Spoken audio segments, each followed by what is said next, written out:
Because we serve a God that we do not know.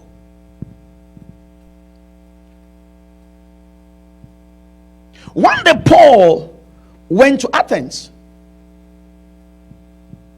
and he was going through the city,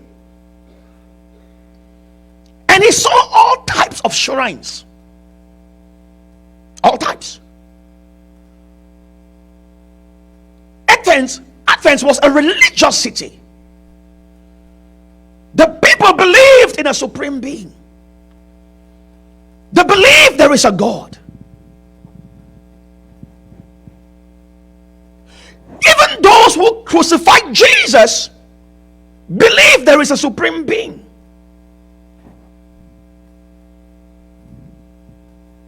The only problem was they did not know who that supreme being was. So Paul went to Athens, and Paul said, as I passed through your city, I noticed that you're very religious. I've been going through your shrines. I've been going through your temples. I've been going through your churches. And in every of these churches, there is one common factor. I keep on saying, worship. Worship. Worship. In all your shrines, there is a common factor you all agree on about the supreme being, and it is worship. So in all your various shrines, you believe that there is a God who deserves to be worshipped. And Paul went through their shrines. The Bible says, and Paul came to another shrine that was written on it, worship to an unknown God. And Paul said, look, listen. Church, follow with me very attentively. Because hear me, child of God. There is a word that will come into your spirit that will change your life into another man. Hello. My brother is a military man. He is in the Air Force. I think the military people in America are even more civilized. In Africa, they are not civilized. You know what? When there's a problem in the city, you bring the police to bring order. But when the police cannot handle the situation, like in Cameroon, they will bring the people they call the Kutaba boys, the military guys. When they step in, everything goes chaotic. Hello. Because they don't understand civilian lifestyle.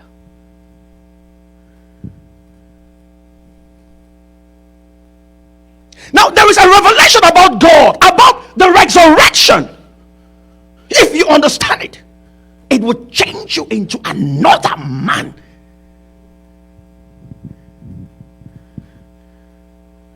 So don't tell me he resurrected.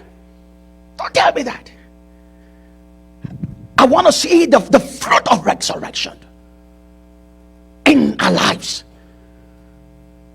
Hello? Hello?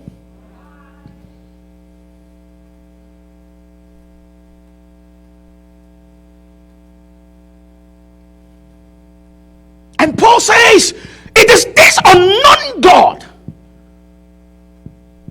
I have come to explain to you. I see you're very religious. I see you're very religious. You are not atheist. You believe in God. But you worship what you know not. Pastor, is that the resurrection message? It's a journey. We're going there. Because hear me, child of God. Hear me. Jesus did not resurrect alone. The Bible says, and all the saints of old who had died, they came out of the grave with him. They came out and they walked on the streets of Jerusalem, and they were seen by men. David came back alive. Jeremiah came out of the grave. All the godly men of old, Bible tells us in 1 Peter chapter 3 verse 19, for he descended into hell and proclaimed the freedom, the liberty of those who had died and were in Abraham's bosom, waiting for the redemption of the soul, waiting for the blood of Christ to be shed. Hello? There's no time for that because we have 45 minutes for this message. Hello? Listen to me, child of God. The testimony of his resurrection is not that he resurrected. The testimony of his resurrection was that the people he came for resurrected.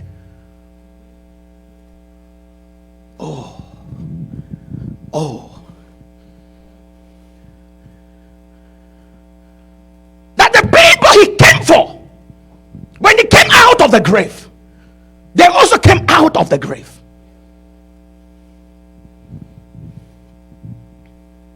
Among the mature, we speak a message of wisdom,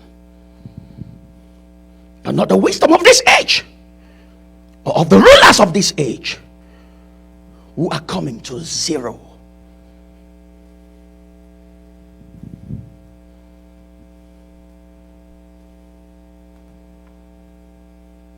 Not the wisdom of this age. Among the mature, we speak the message of what? Of wisdom.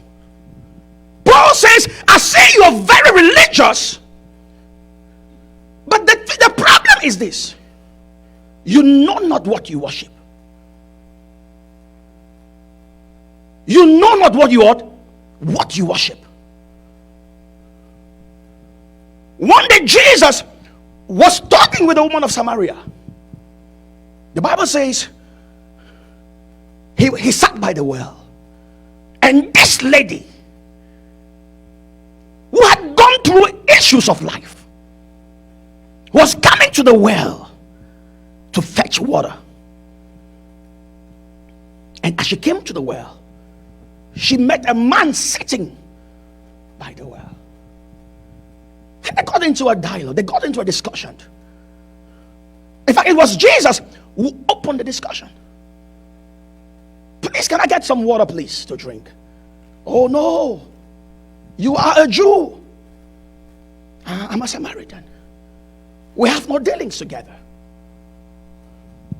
Take note, this woman had been through 5 different marriages. It did not work. And she was in the 6th relationship, and her mind was not yet made up to marry that person. Lord, Tasatabaya. She had things in her spirit to deal with.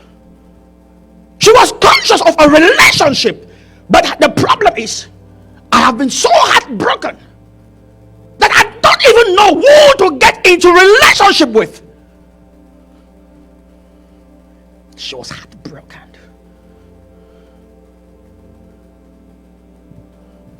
She was coming down to the wells to fetch water for her household. She was into this relationship, but her mind was not yet made up. If I want to marry him, if I want to stay with him, how am I sure that he will not turn out to be like the other 5? But also she knew that she's not the kind of person that could stay without a marriage. She needed a relationship that was fulfilling. But who do I have that relationship relationship with. And she came with her water pot to the well to fetch water, and met someone sitting by the well.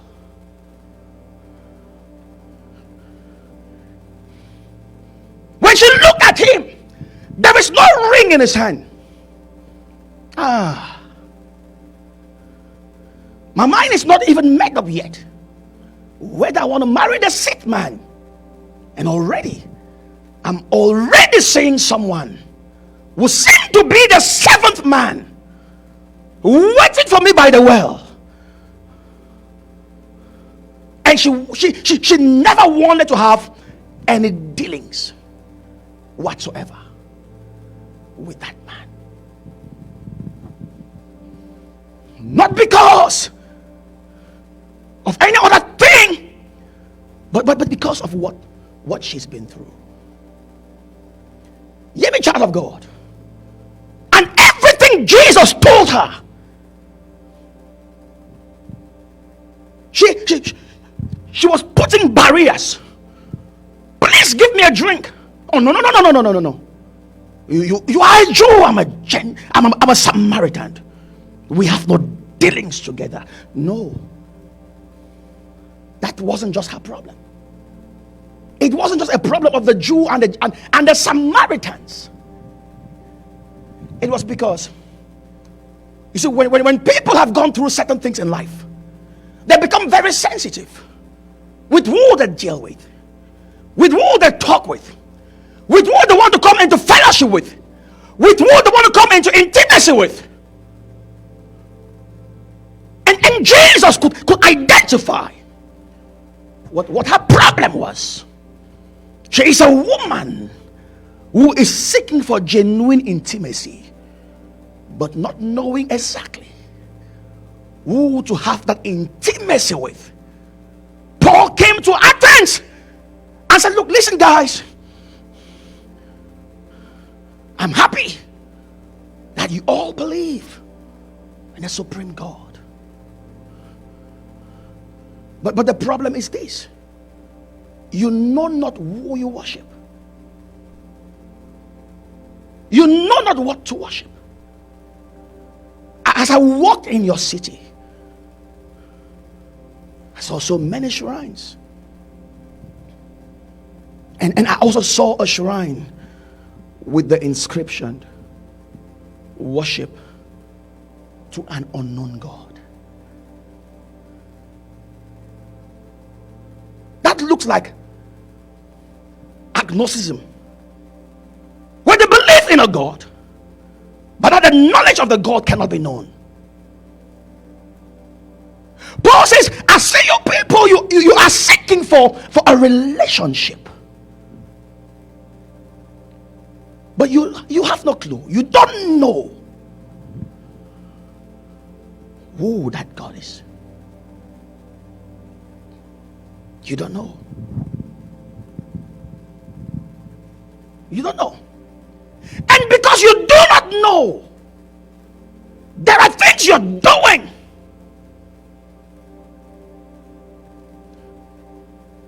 as you do those things.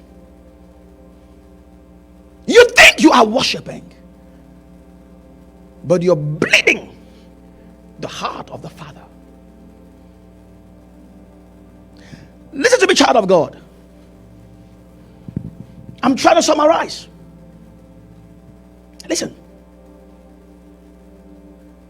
There is not a single believer who will understand the mystery of the resurrection and remain the same.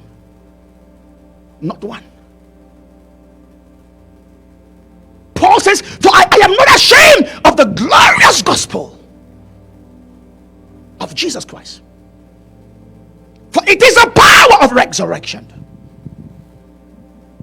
It is a power of salvation unto all men. Unto all men.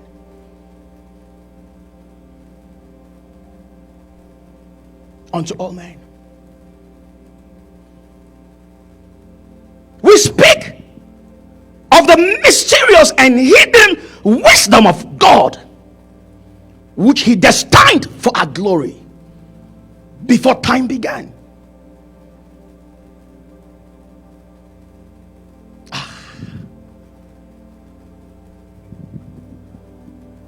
We speak of the hidden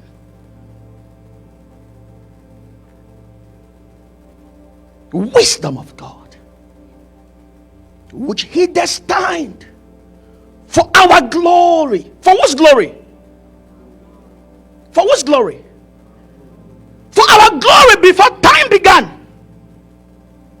None of the rulers of this age understood it. Had they understood, they would not have crucified the Lord of glory.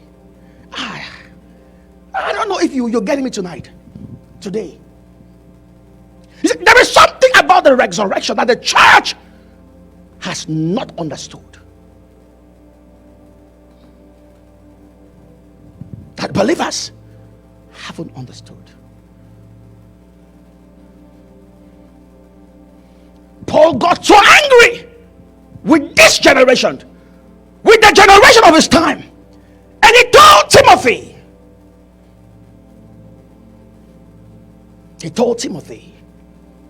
in the latter times, in 2 Timothy chapter 3, from verse 1 to verse 7, in the last days there will be terrible times. Many shall be lovers of pleasure, lovers of money, lovers of themselves. And he goes forth to say that they are always learning, but never coming to the knowledge of the truth.